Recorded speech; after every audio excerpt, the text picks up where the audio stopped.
Welcome to another edition of On the Prowl, the voice of the Cougars, Everett German. We're going on the pitch today.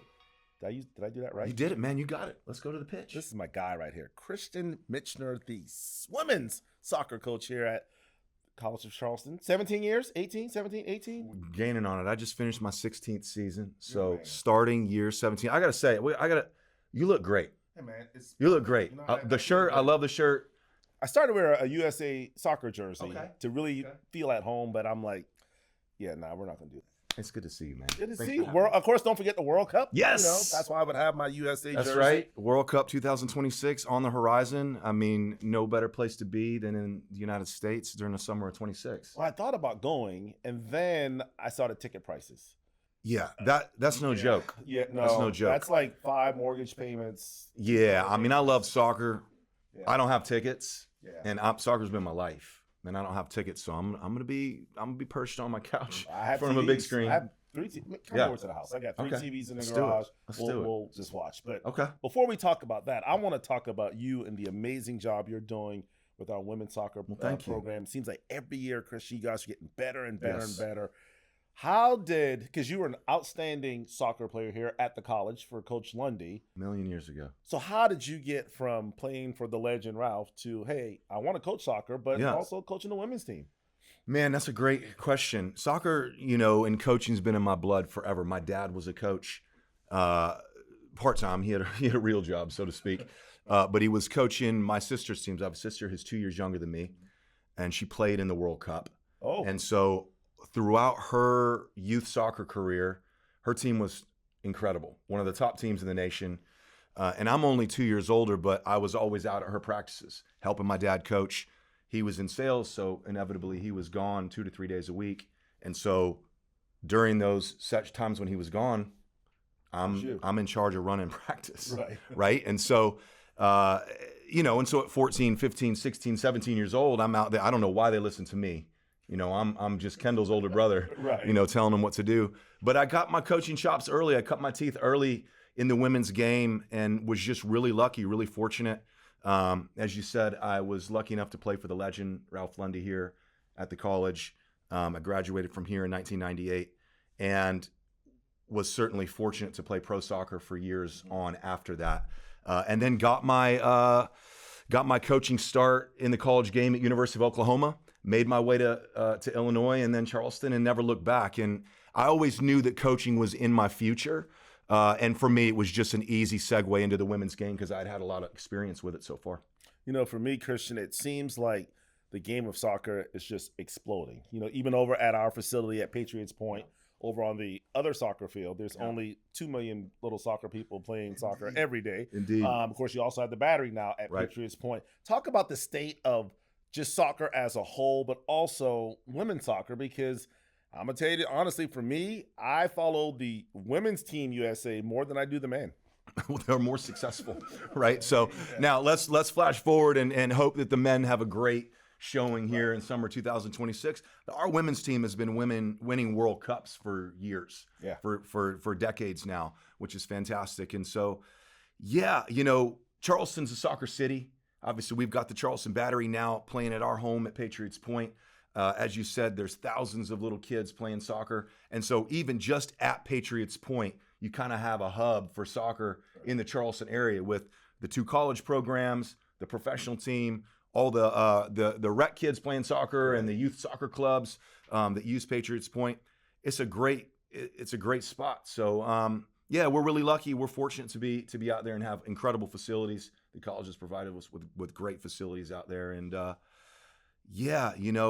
being a women's soccer fan for a long time over the years, the women's national team years ago played a game here in Charleston. I did. No, this was with Abby Wambach. And yes, back in the day, that crew. So a long time ago, we're talking probably 18, 20 years ago, they played here at Blackbaud Stadium. They played a friendly when the old Battery Stadium was here on Daniel Island.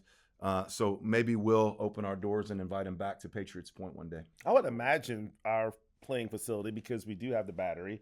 I know the Battery hosts some MLS teams. Yep. So, and it's so picturesque. I can't imagine when you bring a young lady to Charleston, if you could just get her to come to Patriots, your closing rate has to be close to 100%. Yeah, Patriots is incredible. It's one of the best backdrops in all of sports, in all of college athletics, certainly, where we're located.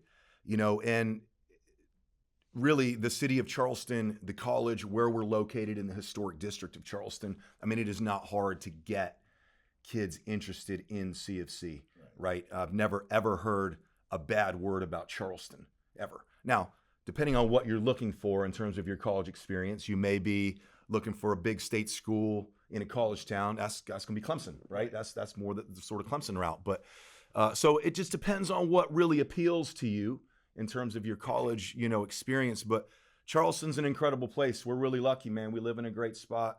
The school is incredible. We continue to grow in stature and notoriety across the country based on how a lot of it is based on how our athletic teams do and the word that spreads across the U.S.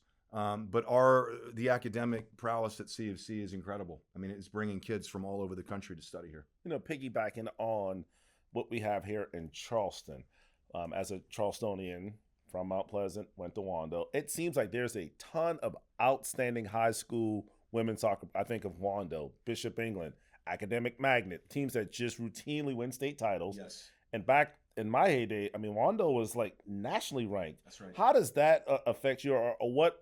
How much of a privilege, I guess, it is for you in terms of recruiting to know you don't really have to leave your backyard to maybe find that next Cougar? Yeah, I mean, we prioritize recruiting the best kids from South Carolina every year. We're a public school. We should be recruiting kids from our city, from our state. And we're lucky. You're right. You mentioned a lot of great schools. Lucy Beckham is another one that's a newer high school that is doing really well and has made lower state championship games here in South Carolina now recently. And so there's a lot of great soccer that's played here in the Low Country and across the state, right? And so we're fortunate at CofC to be able to recruit on a national landscape, but certainly with a laser focus on local kids too. All right, 17 years here at the college. What motivates you to get up every day to get back on the pitch and coach our young ladies? Yeah, well, that's it. The best part of our program by a mile, Everett, is our team. The players in our program are absolutely our bright light.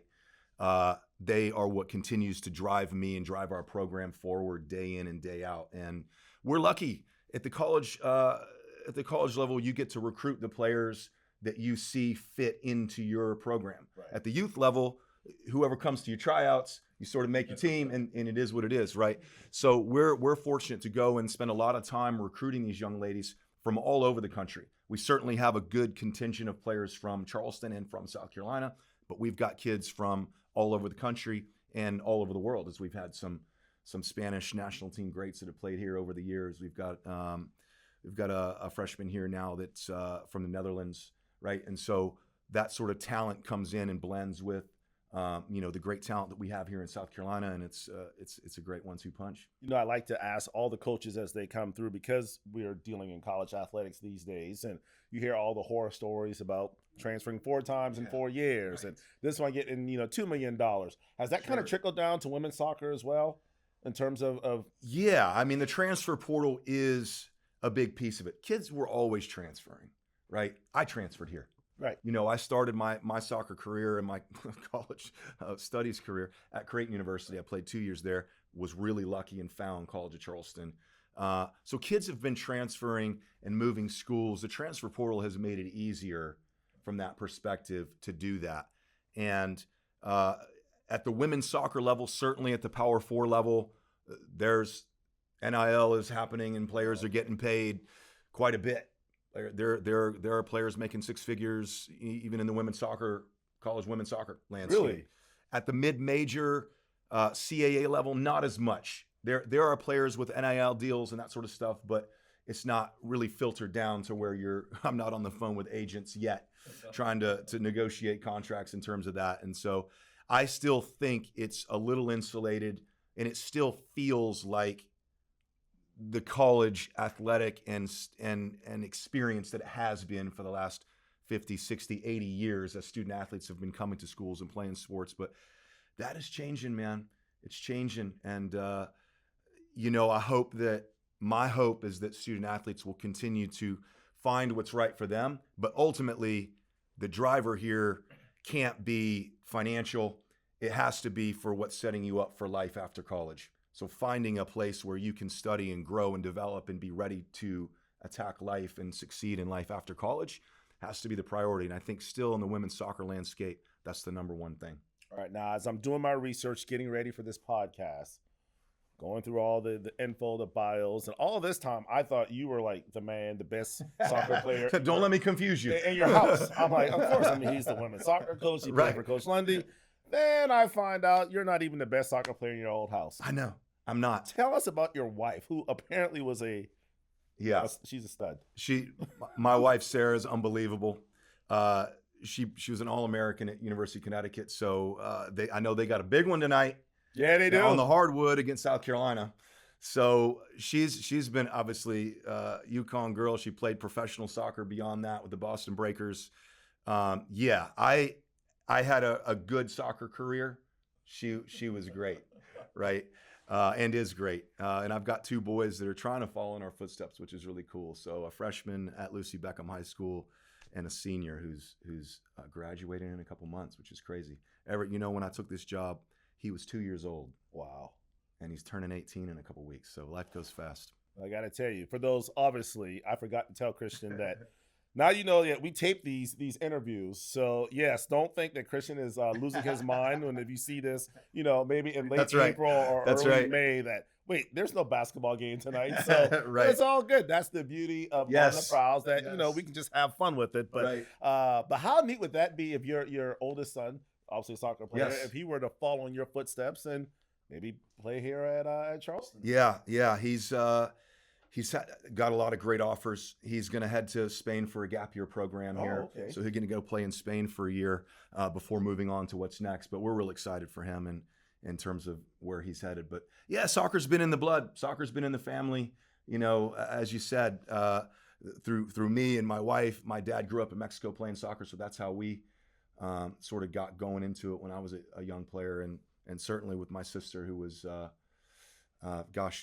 she played at the highest level. So what's that like at the dinner table? Like, most people do family outings. Like, do y'all just go in the backyard and like pass to each other and pass? Right, we flip a burger and we juggle the soccer ball. Yeah, so what's it like having so many soccer players in the Michner house? Yeah, it's soccer, man, when it's in your blood and it's your passion, it's amazing. But I will tell you, some of the best things about having kids and doing other sports. Right. That was the best for me when they were playing other sports other than soccer and going and watching them on the basketball court or whatever they were doing was really cool, because I think the pressure that comes along with having 2 parents that both played professional soccer or played on U.S. national teams and that sort of stuff is a lot, right? And they're fantastic in their own right in terms of where they are in their youth soccer careers and what may be on the horizon for them. But I didn't have that pressure growing up. My parents weren't pro soccer players. They didn't coach professionally. And so soccer was just a passion that I chased and that my sister chased, right? And same with Sarah. Neither of her parents really played soccer. We're soccer people. So, I have to imagine it's been a lot different for my kids growing up in this household than it was for either Sarah or I as we were going through it. But, yeah, man, soccer's on the TV in the Michner household quite a bit. All right, you've elevated this program to a pretty high level. What's the next step? What's the next step you want to see for Charleston women's soccer? Yeah, I mean, we've been real close to winning the CAA. We were, in the SoCon years ago when we were in the Southern Conference in the SoCon championship game a few times. And so that's where this program is headed next. Hopefully we can emulate what Coach Harmony did with the women's basketball program this year and go on and do incredible things and represent CofC in the NCAA tournament.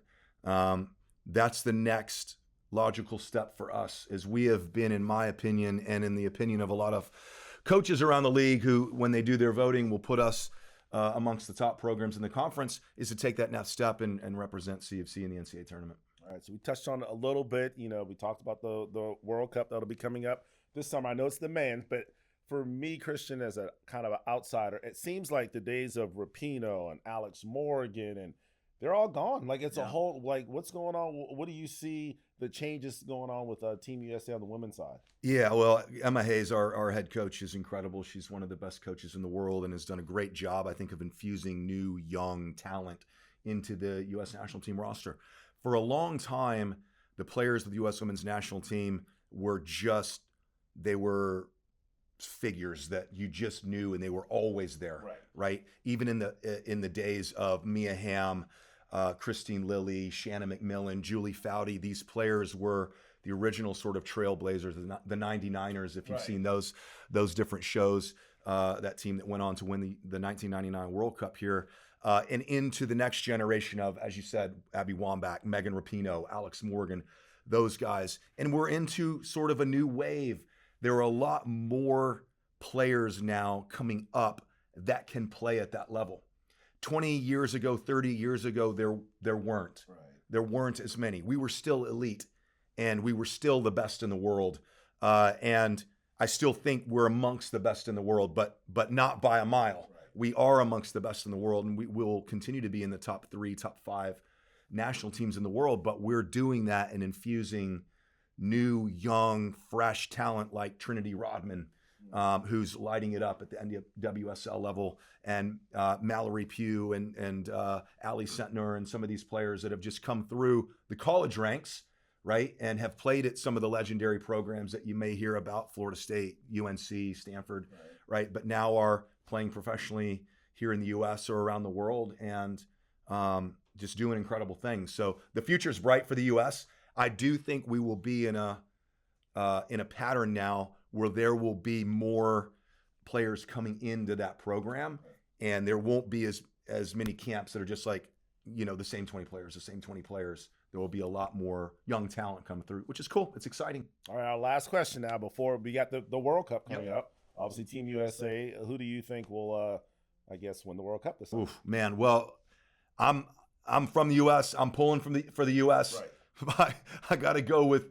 I think I'm pulling for France. Is going to be tough to beat. You've got a team like France with superstars like Mbappe. They're going to be tough to stop. Spain won the Euros not too long ago, and they'll always be amongst the top in the world. But when the World Cup is played on this side of the world, South American teams typically do pretty well, and we know the GOAT is still playing. Lionel Messi will still be probably with Argentina as they lace up their boots for the Summer World Cup. So hard to bet against Argentina, but it's going to be an interesting World Cup, man. There's probably 4 or 5 teams that could win it. Whoever gets hot late will do it. There you go. So when you do your World Cup bracket, you just heard it. Advance Argentina all the way to the center with Messi. Christian, thank you so much, man. Christian Michner, the women's soccer coach here at the College of Charleston, joining us on the Prowl. So good times catching up with him. And as always, thank you for watching On the Prowl.